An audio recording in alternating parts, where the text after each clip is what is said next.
Discapacidad en Acción. Programa dirigido a las personas con y sin discapacidad, generando el punto de la inclusión. Bienvenidos.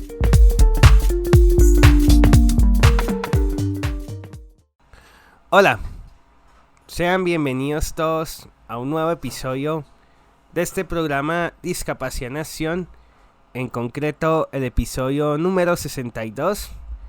Y hoy, amigos, tenemos una entrevista que hizo Sarela a dos personas de Bogotá que nos van a hablar de cómo es que una persona asume la discapacidad, del proceso de duelo, del proceso de afrontamiento.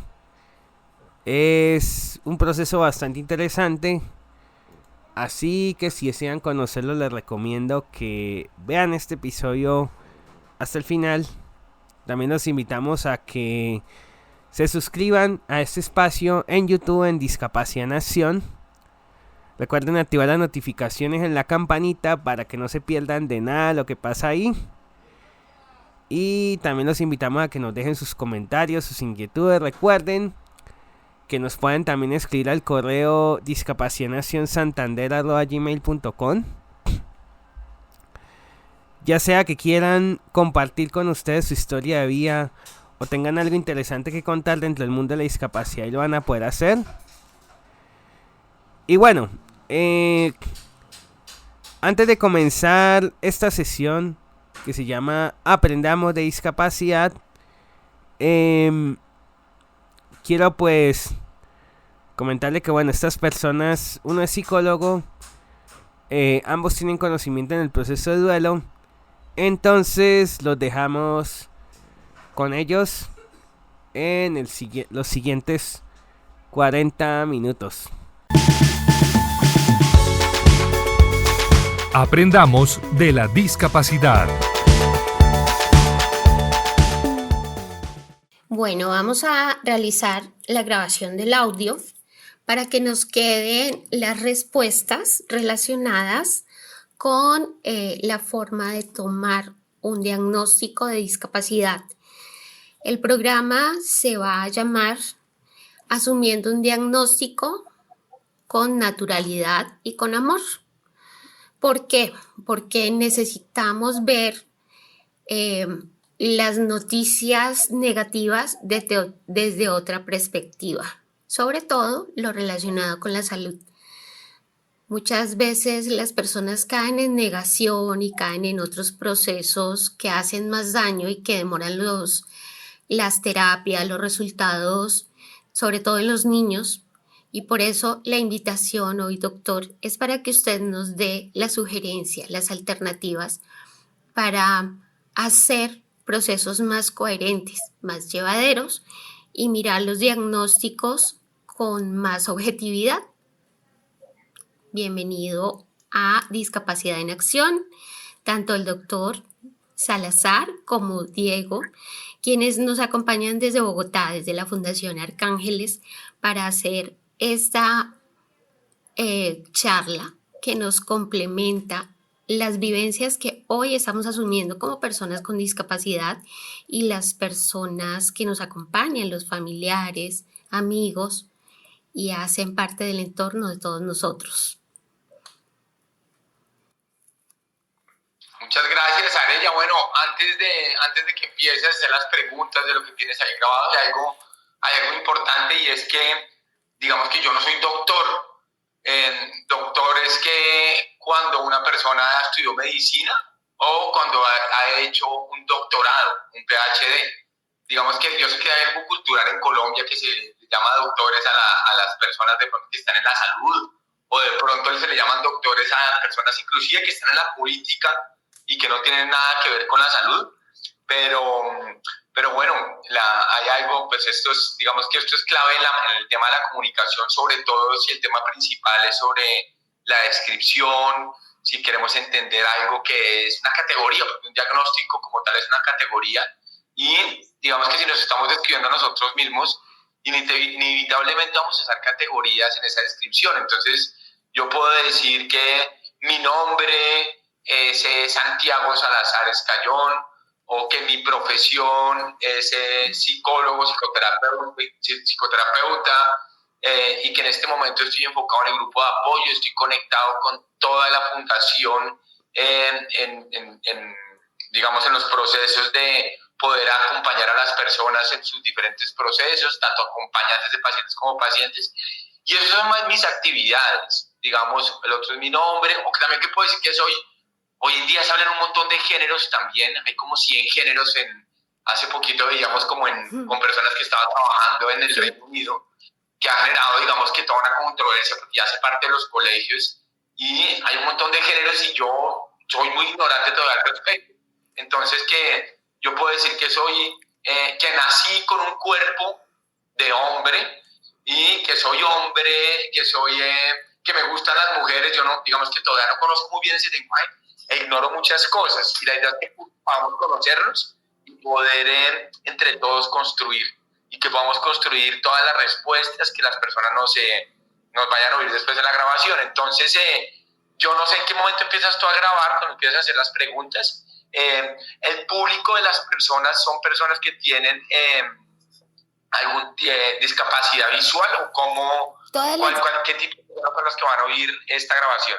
Todas las discapacidades, porque el programa va dirigido a personas de todas las discapacidades, a sus familiares, a sus amigos y a la sociedad en general, porque la persona con discapacidad hace parte de la sociedad, y lo que queremos es eso, que la sociedad en general se dé cuenta, lo asuma y los integre como parte de nuestra normalidad, porque la persona con discapacidad no es un ente diferente como se trataba antes.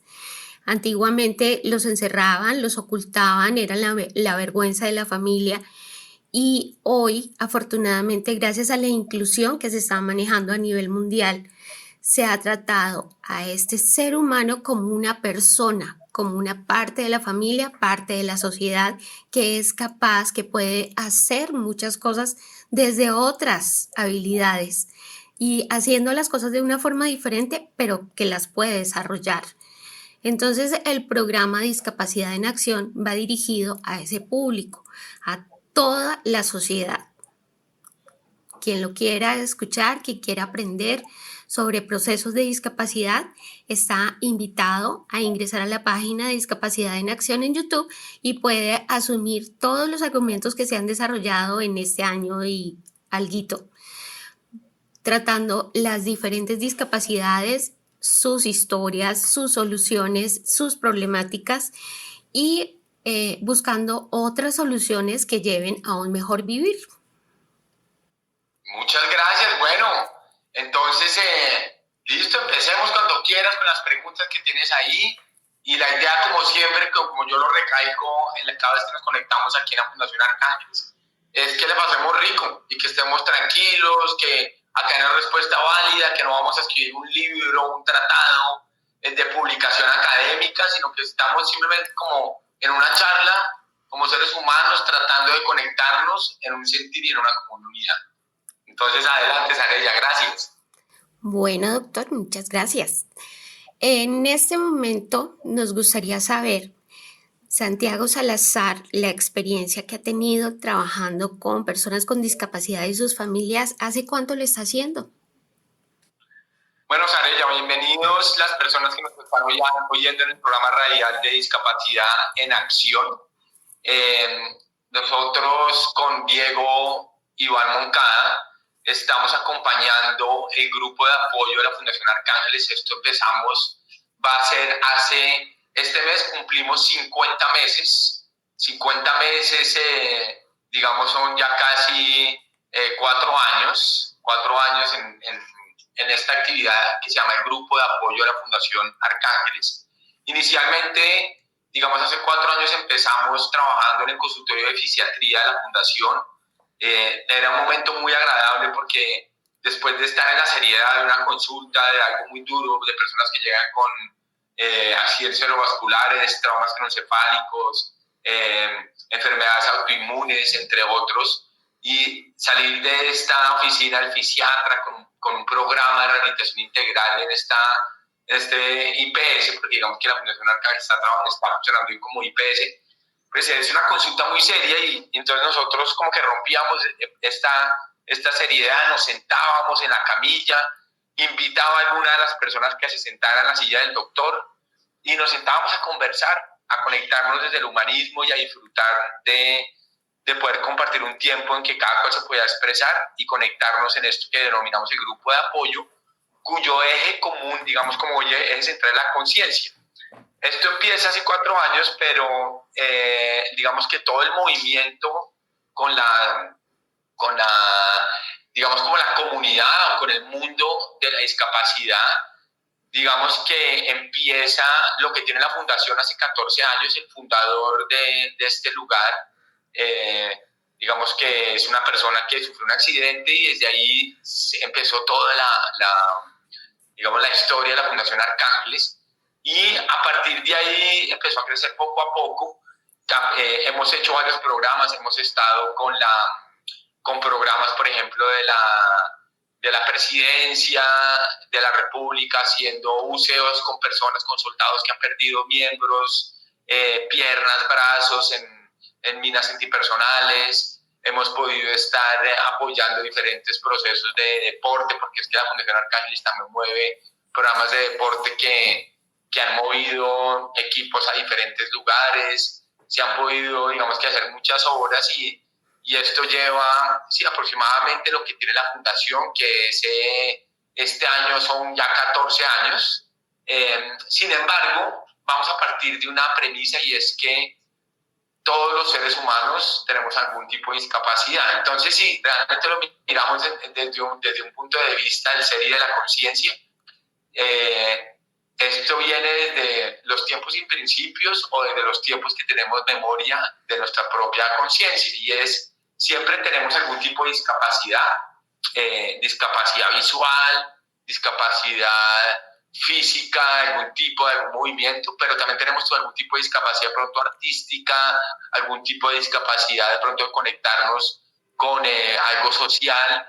Y así como lo decía un artista latinoamericano cuando habla sobre la adicción, llamado Gustavo Cerati, que decía que todos somos adictos, nosotros tomamos esta frase, la transformamos y decimos todos somos discapacitados. Aquí Diego me corrige en los tiempos, que es mucho más preciso, y son 15 años que lleva la fundación.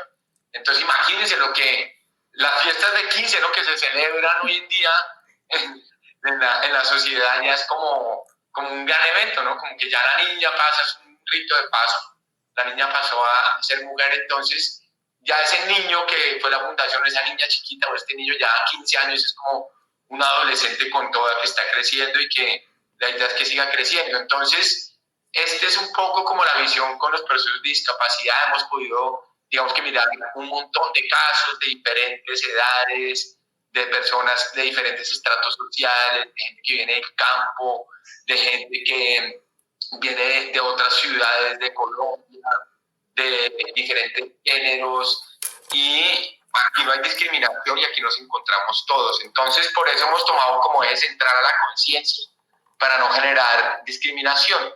La conciencia es la forma de autorregularnos, la forma de empezar a hacer nuestra autosanación, y esto implica tanto como los pacientes como los cuidadores. La discapacidad, condición de discapacidad, es inherente a todo. Entonces, esto es un poco como en breve la historia, y no sé qué más preguntas tienes, Arella, para el programa de la emisora.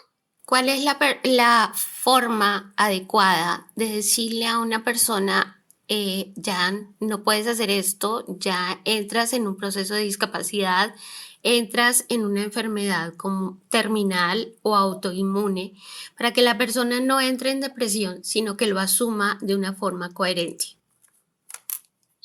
Bueno, aquí digamos que no podemos hablar de recetas frente a los seres humanos. Uno no puede decir que a todas las mujeres les guste que le regalen flores. Pues eso no es cierto. A mi mamá no le gusta que le regalen flores ni que le den chocolate, se pone brava.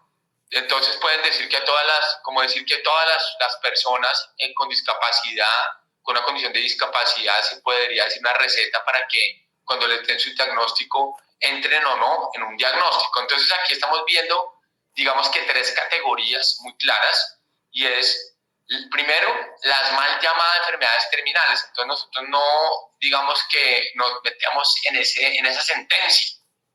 Voy a utilizar una frase que hemos utilizado a lo largo de estos años que nos ha ayudado mucho a sentir esto, y es que la vida es una enfermedad mortal.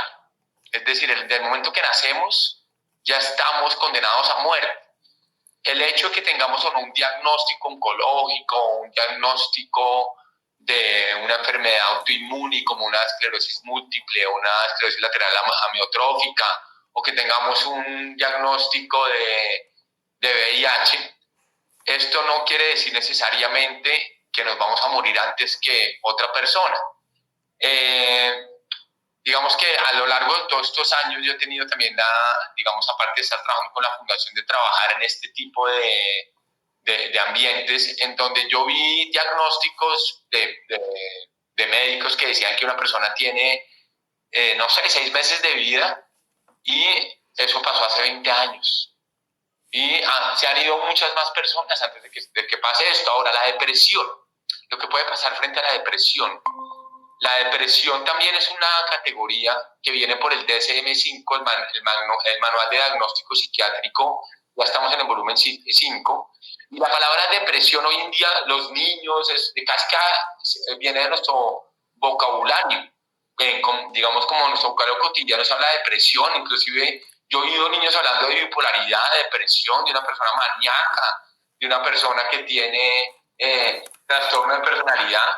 Pero en realidad todos son diagnósticos psiquiátricos que han sido categorizados en este manual para poder, digamos, que mover todo lo que son las drogas psiquiátricas, la industria farmacológica. Y a partir de ahí, como se utilizan estos diagnósticos para entrar en esta nosología o en esta clasificación. Entonces, para empezar, digamos, frente a esta pregunta a responder esa pregunta que me hace Sarella, de cómo entrar a hablar a las personas, y ese conectarnos siempre con un concepto que hemos trabajado mucho con Diego Moncada, y es poder siempre estar en los zapatos del otro, sentirlos como el otro. Es decir, si yo voy a hablar en algo personal, yo tuviese algo, digamos, algún diagnóstico, a mí me gustaría que me lo dijeran de una, independientemente si esto me va a dar duro o me va a matar o no. Hay personas que no les gusta saber, así como hay relaciones de pareja que no les gustaría saber si les son infieles. Entonces aquí entramos en un tema que son los valores, lo que es negociable y lo que no es negociable. Entonces, acá es muy relativo esto. Lo más importante para poder acercarnos más a tu pregunta, Sarella, es que podamos sentir a la otra persona, que podamos cada vez que nos acercamos a un caso de estos, tratar de conectarnos con el otro como si fuéramos nosotros mismos. Y aquí vamos a empezar a hablar de un estado de conciencia expansivo que denominamos amor.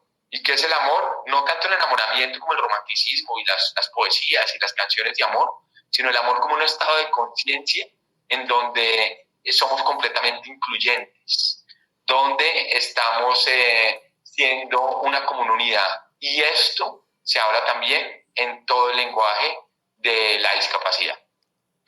Entonces aquí, digamos que de cierta manera podemos encontrar ciertas herramientas que nos van a ayudar para cómo abordar este tema.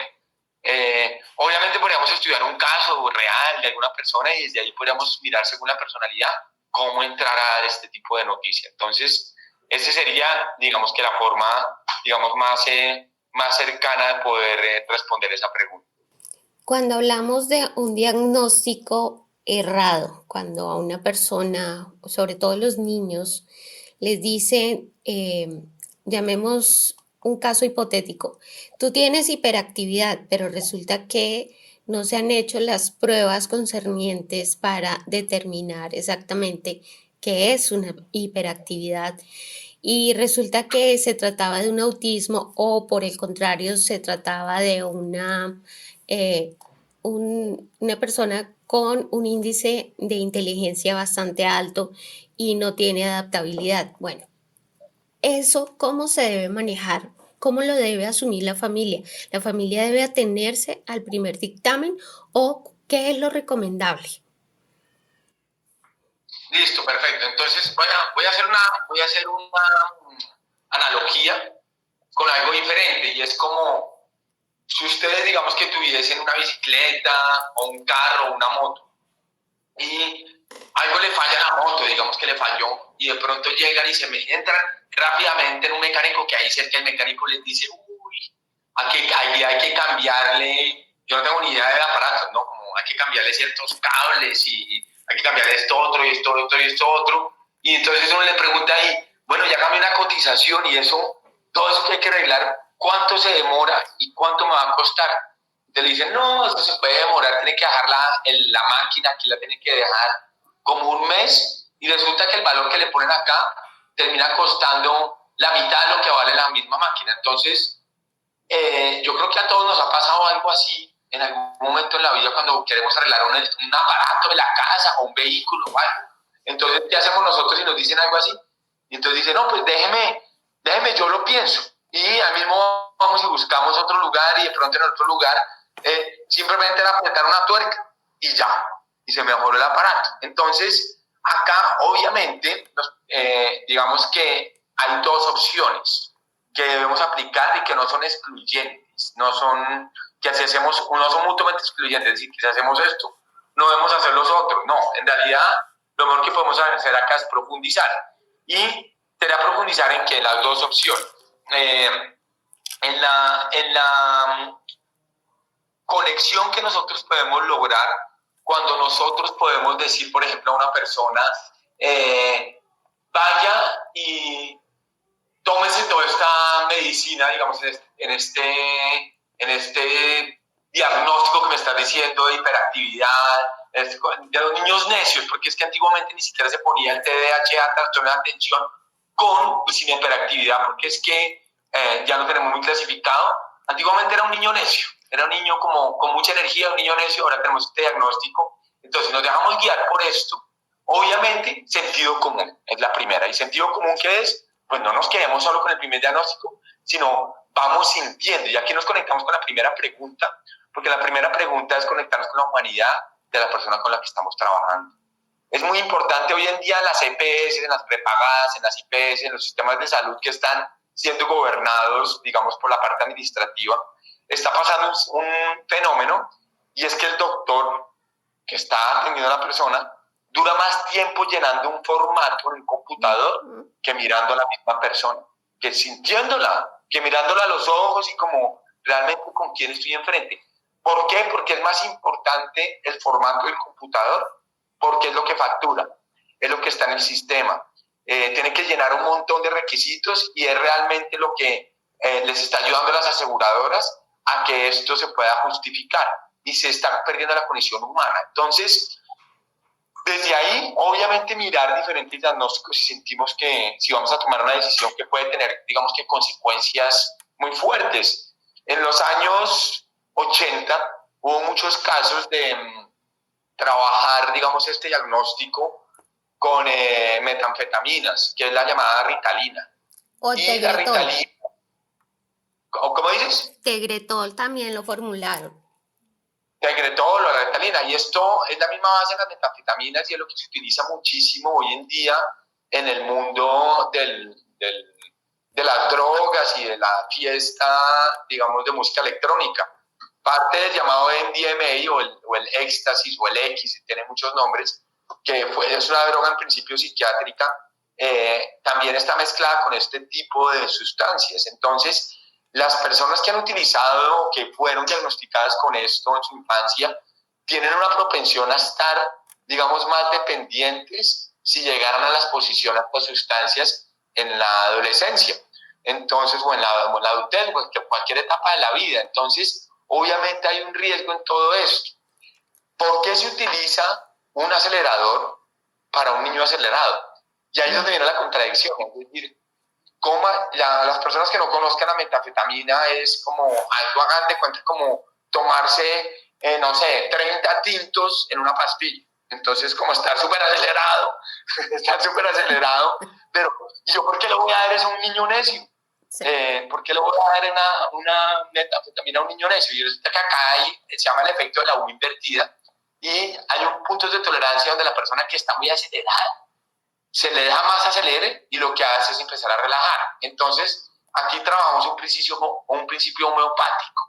Oigan, y esta palabra ya empezamos a tocarnos con la psiqui, con la segunda posibilidad, que aparte del sentido común, es algo complementario, no alternativo. La llamada medicina alternativa debe ser un complemento a lo que nosotros estamos viviendo en nuestros procesos de rehabilitación integral. ¿Con quién? Con fisiatra, con fisioterapia, con terapia ocupacional, con neurología, con todo lo que estamos viviendo en nuestros diferentes procesos de recuperación de la salud.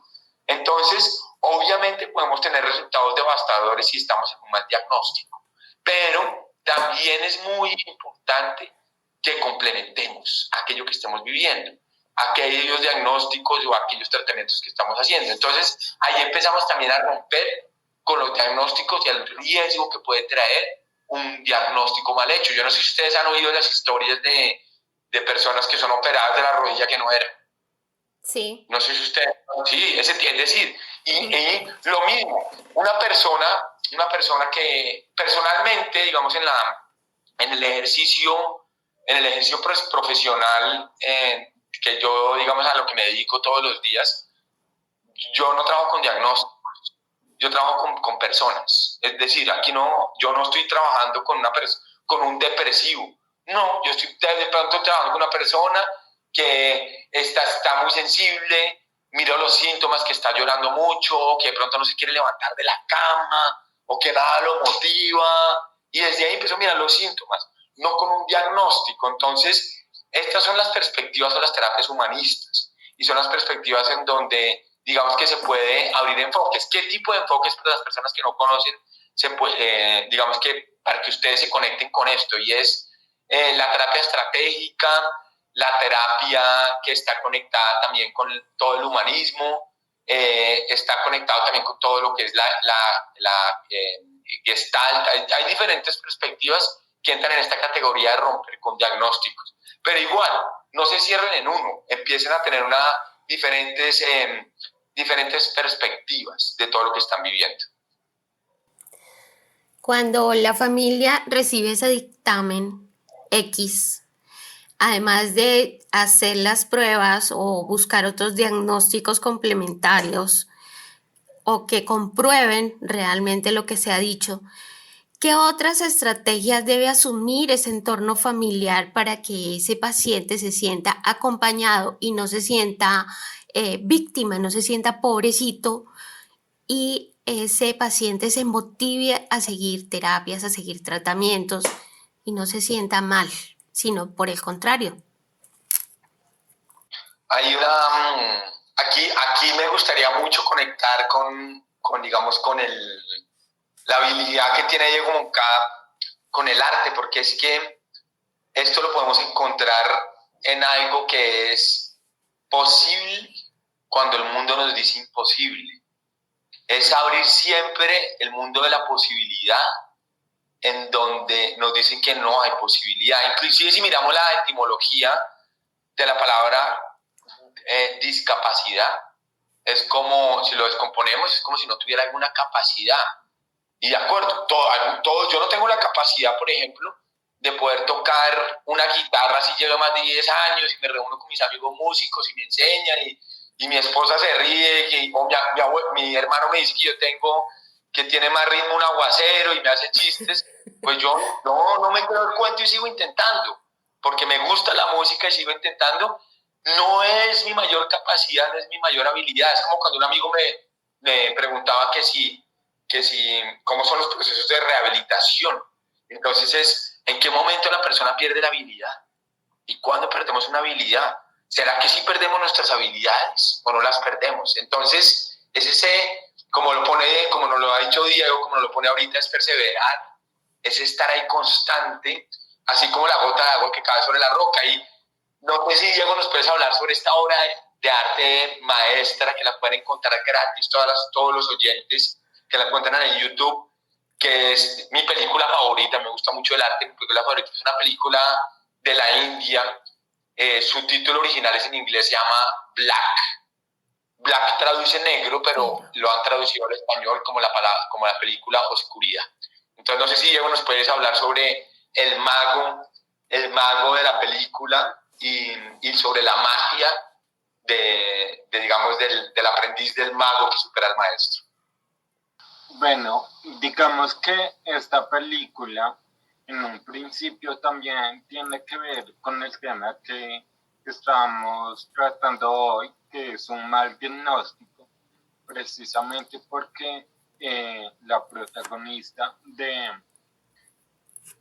esta película es una niña que en principio es diagnosticada como autista, más que todo, pero realmente este diagnóstico va mucho más allá porque la niña es ciega y bueno, también tiene un trastorno mental, pero pues no, como tal, no es clasificado como autismo.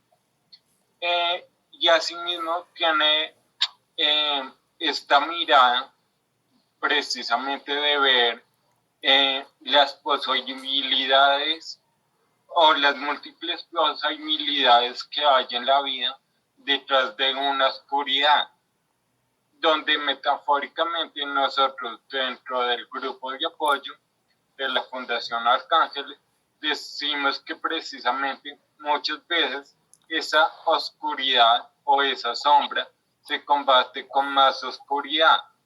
¿Por qué? Porque esa oscuridad nos permite también salir a la luz o brillar en sí mismos o mismos. Súper bonito, Diego, me encanta, porque es que Diego es una persona que siempre lo conecta desde la parte poética, desde el arte, desde la parte visual, y en todo esto es un principio homeopático también, porque es que lo similar se cura con lo similar y utilizamos el veneno como antídoto. Y aquello que se ve en el principio es nuestra discapacidad, es nuestro superpoder, es nuestra mayor capacidad. Hay otro muy interesante que es el circo de las mariposas, creo que se llama, uno que es una persona que nace sin brazos y sin piernas y hoy en día es un conferencista mundial.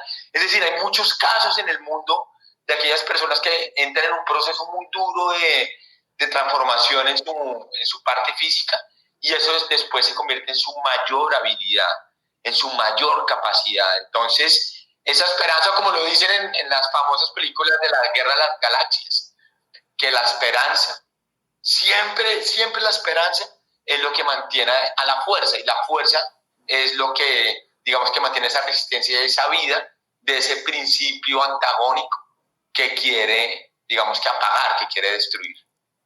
Ese sería un poco como, digamos que esa respuesta del sentir es la más profunda que podemos llegar, porque es un símbolo inagotable, Sarella. Perfecto. Y cuando hablamos de inclusión e intentamos llevar al niño al colegio en medio de un entorno convencional, y esos niños tienen que enfrentar todas las condiciones de bullying y las adversidades. En el caso de los invidentes, defiéndase como pueda y entienda lo que pueda y copie como pueda. En el caso de la persona con discapacidad auditiva, entonces también, listo, tienen la persona que les apoya. Pero el bullying ha sido un gran obstáculo para la inclusión. ¿Cómo se puede manejar eso a nivel social y a nivel personal para que el niño sea más fuerte y haya menos intolerancia a la frustración, sino por el contrario, que el niño pueda manejar eso y pueda motivarse a seguir? Listo, el bullying es un gran tema, es un tema de la actualidad muy fuerte, muy intenso, porque es que antiguamente el bullying pues siempre ha existido. El bullying siempre ha existido porque el bullying hace parte del ser humano en sus etapas de desarrollo. Es decir, aquellos que crecieron con hermanos mayores, seguro, antiguamente no se hablaba del bullying, se hablaba del matoneo, ¿no? Sí. Era, digamos, la forma como se escribía, como mi hermana mayor me matonea. Y también, si ustedes son hermanos mayores, seguramente fueron... digamos, algo hicimos con nuestros hermanos menores. ¿Me explico? Es una condición de relación de poder del ser humano. Y Esto también lo podemos llevar a la naturaleza y es, pues eso mismo podría decir de pronto un roedor que sale a la selva y dice, uy, no, es que para mí es muy duro, salgo y me la van a montar allá afuera, desde el zorro hasta el tigre, el águila, mejor dicho, yo no puedo ni moverme acá, tengo que salir desde noche para que ninguno me la esté montando. Y encima de todo, cuando salgo de noche, la culebra también está ahí encima. Entonces, acá hay una naturaleza de nosotros, de los seres sintientes. Entonces, más allá de la discapacidad, hay algo que es social. Porque hoy en día, esta palabra, digamos que si viene de una palabra en inglés, bullying, es una palabra en inglés que la podemos traducir como matoneo, solo que ya la han llevado a estos niveles, ya se volvió mucho más fuerte porque hoy en día, digamos que es con la tecnología y lo ponen en redes y se vuelve a punto de, yo he estado con casos de familias enteras que tienen que migrar inclusive de ciudad por lo que puede llegar a pasar en todo su contexto. Entonces, esto es un tema profundo que va más allá de los procesos de discapacidad. Sin embargo, hace poco veíamos un cortometraje de una niña que tenía una discapacidad auditiva y lograba entrar como en un colegio y era rechazada y como que no logró realmente desarrollarse perfectamente, cognitivamente estaba muy bien, pero no le daban digamos que las oportunidades porque las personas con las cuales estaba trabajando no estaban capacitadas. Entonces, digamos que acá hay casi un tema social y como lo pone Diego, es un tema viral en muchos lugares. Entonces, les voy a poner un ejemplo que no tiene que ver con la discapacidad también, y es, hoy en día, por ejemplo, hay personas que no hacen el bullying porque yo no sé porque a un niño le compran un regalo costoso y al otro niño también tiene que hacer eso, entonces si usted no tiene, entonces menos, y toda esta parte, digamos, de la discriminación social. En la parte digamos, de la condición de discapacidad física cognitiva, digamos que lo más recomendable en estos ambientes es poder conectarse en algo especializado. Y ahí viene también un tema, digamos que social difícil, porque es un tema de recursos, es un tema también social en donde vamos a poder o no adquirir este tipo de conexión. Hace unos 6 meses estuvimos con Camilo, se me olvidó ahorita el nombre de Camilo, que trabaja el apellido de Camilo, que trabaja para la alcaldía, y él tuvo la oportunidad de poder tener muchísimas cirugías desde que nació y su papá lo llevó a Estados Unidos, y es una persona que se hubiera muerto en otro tipo de condiciones, es decir, que no hubiera podido seguir adelante. Hoy en día camina y ya hace mucho por el mundo de la discapacidad. Entonces es muy relativo lo que hay que hacer, pero en esto claramente es poder conectarse con educadores que estén al tanto de esto. Por ejemplo, en los colegios IB, que son los colegios International Bachelor, que son colegios que lo conectan con algo a nivel mundial, están capacitados para el bullying, tienen protocolos para el bullying. Los profesores están completamente capacitados para identificar quién es el que está haciendo digamos, el bullying, y el que está siendo víctima y el que está siendo victimario. Y aquí digamos que hay un montón de protocolos desde el punto de vista de educación. Hoy en día hay especializaciones y maestrías al respecto, entonces tampoco lo podemos tomar como una receta, pero lo más importante frente a esto es la comunicación. Y es lo que pasa muchísimo, por ejemplo, en los casos de abuso sexual. Y este caso de abuso sexual también se ve muchísimo en todo el mundo de la discapacidad y en general, ¿no? En general se ve en todas las edades, independientemente del estrato socioeconómico, cultural, se ve la parte del abuso social. ¿Y qué es lo que pasa? Que por lo general la víctima de abuso sexual es completamente anulada y entra en silencio. Y se invierten, y aquí podemos hablar de un fenómeno psicológico que se llama el gaslighting. El gaslighting es voltear la arepa y hago sentir a la persona que es víctima, y que es víctima en realidad, como si fuera victimario, y desde ahí es como se quedan en silencio y empiezan a sentir vergüenza las víctimas. cuando en realidad el que tiene vergüenza, el que debe tener vergüenza en realidad, es el que está produciendo el dolor. Entonces, acá hay dos temas claves. Uno, comunicación, mucha comunicación en las familias. Es súper importante esto, que la persona que esté viendo pueda comunicar y si es necesario y si la institución educativa nacional, sacarlo de ese lugar, porque puede que los colegios no estén haciendo nada al respecto y no estén capacitados para esto. Y la otra es un tema de valores. ¿Y qué son los valores? Lo que hemos aquí estudiado desde el tema de la conciencia, negociable y no negociable. Entonces, eso sería. Si quieres, hagamos una última pregunta y podemos seguir de pronto en otra sesión. En otra sesión, si tienes más preguntas, digamos que aquí no hay afán con esto, la idea es poder como conectarnos con todo el programa y con todas las inquietudes, entonces tampoco hay que haya afán. Claro que sí, porque el tema es muy, muy extenso. Hay mucha tela por cortar y mucho por aprender. Entonces, realmente sí hay una próxima invitación para que en un futuro nos sigas dando nuevos aportes a Discapacidad en Acción y que la Fundación Arcángeles pueda hacer todo un enlace con la fundación y con todo lo que se está manejando a nivel de Colombia. Buenísimo. Entonces, Sarella, gracias por invitarnos con la comunidad del programa radial de Discapacidad en Acción. Gracias también a la ayuda de Diego Moncada, que ha estado, digamos, conectándonos, llevando toda la unión también con la fundación y con el programa de radio y con todas las personas que tú nos has podido conectar, también Sarella, que están en Bucaramanga.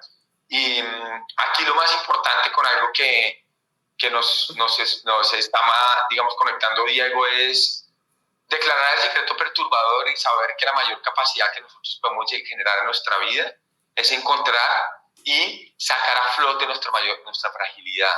Cuando nosotros hemos atravesado, nosotros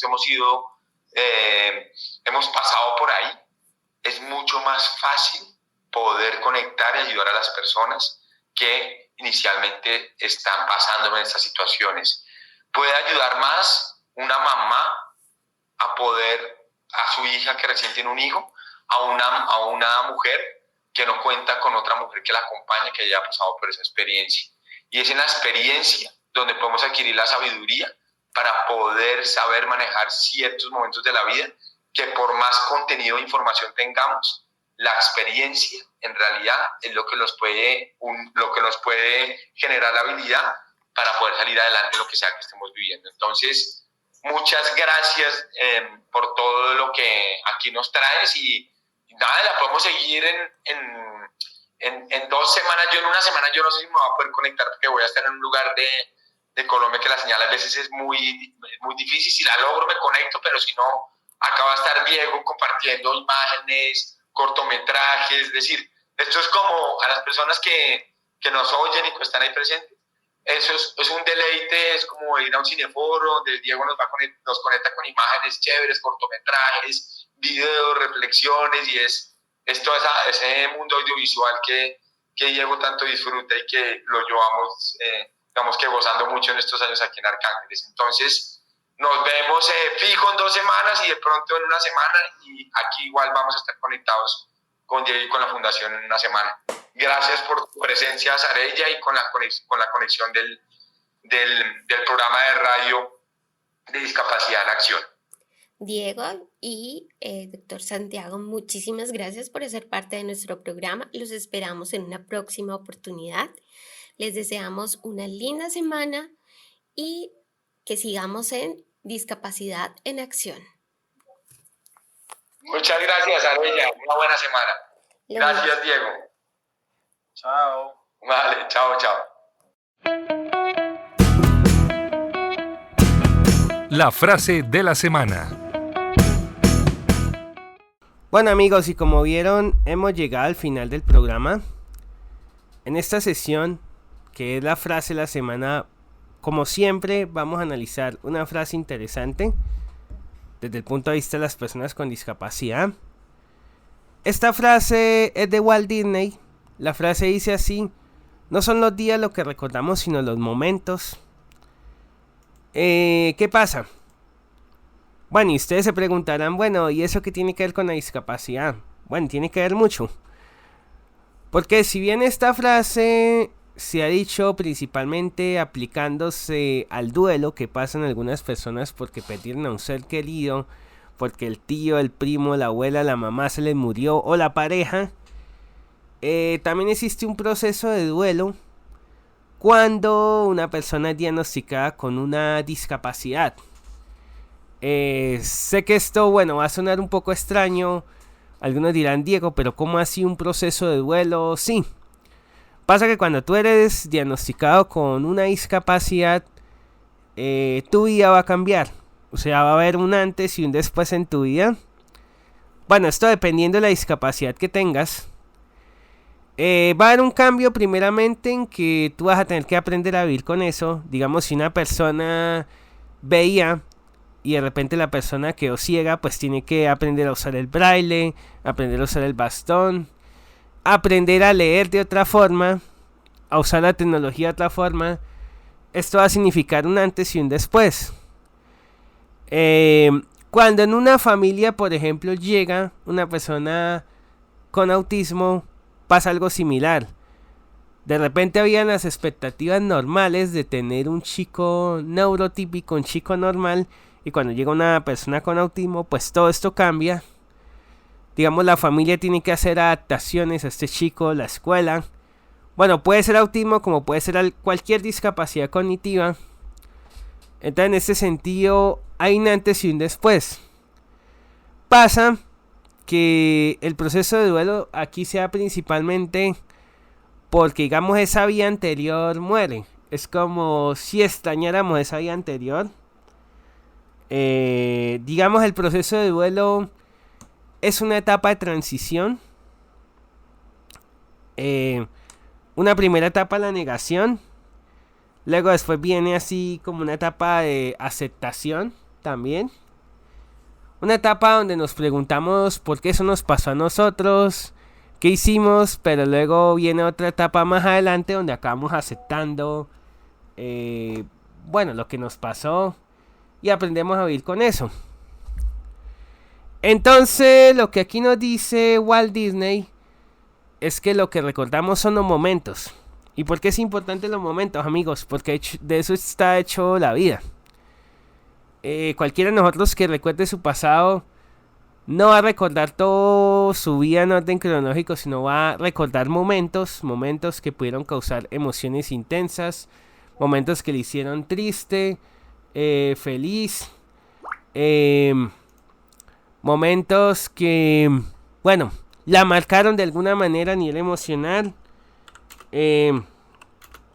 momentos que tuvieron un significado. Y por eso es que Walt Disney nos habla de momentos. Y al final eso también es lo que van a recordar nosotros de las otras personas de nosotros. Momentos que hayan pasado con nosotros, momentos en que ellos nos hayan hecho feliz. Momentos, bueno, también que hayan tenido significado para ellos. Y amigos, precisamente porque Walt Disney habla de que la vida se trata de momentos, por esta razón es que es importante no aferrarnos al pasado, a no ser que lo usemos para aprender. Es importante, como hemos dicho que la vida se compone de momentos, entonces hay que buscar cómo, siendo personas con discapacidad o teniendo discapacidad, cómo podemos hacer que la vida tenga buenos momentos. Buenos momentos en el futuro, claro. Esto es fundamental. Recordemos, amigos, que nada está escrito. Tenemos una oportunidad de vivir. Y la vida es como una pizarra. La vida es como un libro que vamos escribiendo. Y la vida se trata de eso, de escribir buenos momentos en ella, de buscar experiencias gratificantes.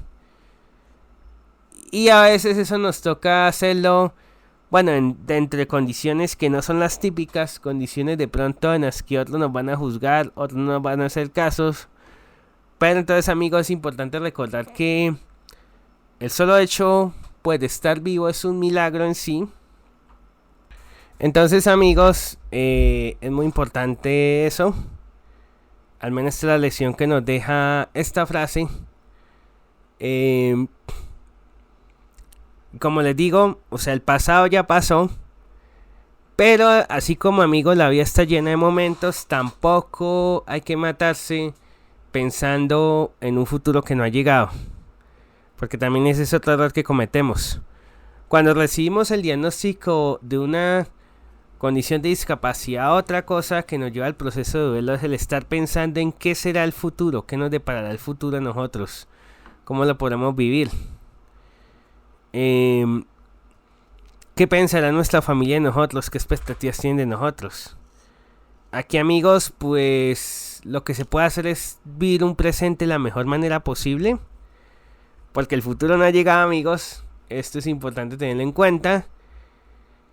Y tengan en cuenta, amigos, que un diagnóstico de ninguna condición de discapacidad es un pronóstico. O sea, el que tengas una condición de discapacidad no es algo que de por sí tenga que limitarte, que por sí tengas que usarlo como, o lo puedan usar como una excusa para decir que por qué no puedes participar en X o Y espacio de participación. Esto es súper importante.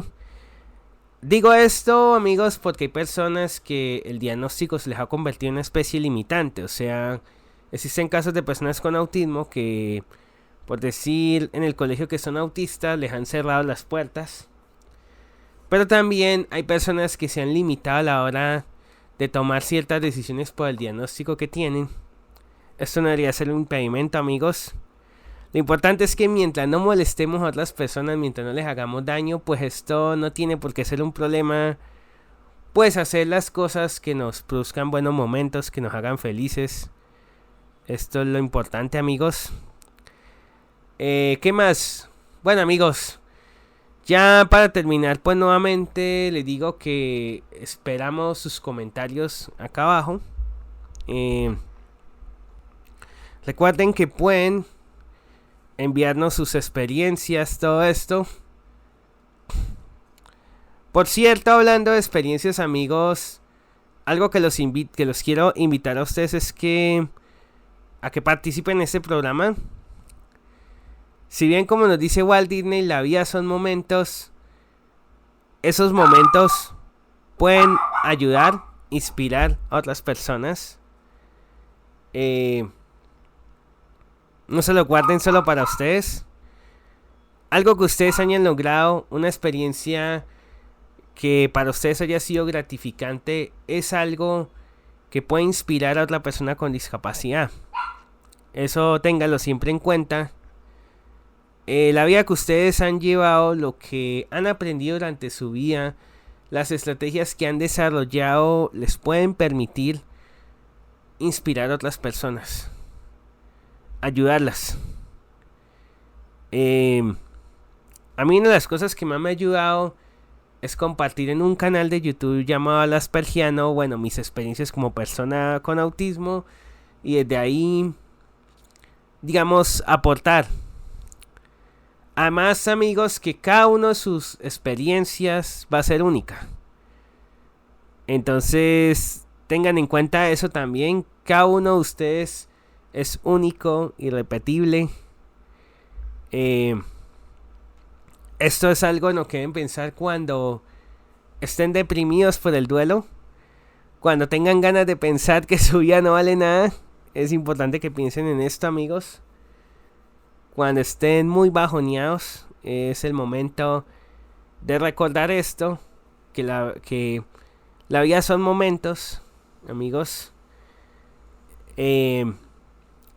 Como ven, amigos, esta es una frase pues muy simplona, sí, en apariencia, pero es una frase bastante profunda, porque nos lleva a reflexionar sobre el significado de la vida, sobre qué es lo que vale realmente en esta vida. A veces confundimos felicidad con conseguir cosas materiales. A veces confundimos la felicidad con tener un carro, con tener una casa o con tener dinero, mucho dinero, pero amigos, estas son cosas que van y vienen.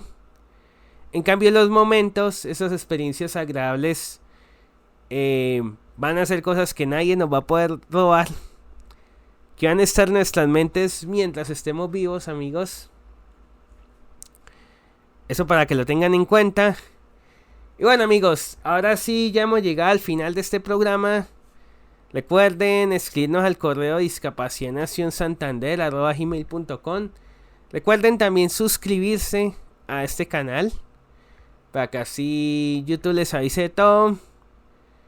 Y amigos, no siendo más, nos vemos en un nuevo episodio de este programa. Recuerden que todos los sábados, todas las semanas, hay un nuevo episodio, o al menos esa es la idea, mientras la gente aporte material, mientras haya material para editar, pues van a haber episodios acá. Entonces es muy importante los aportes que ustedes quieran compartirnos para que este programa siga en pie, este programa siga vivo. Ya llevamos un año, más de año y medio emitiéndolo.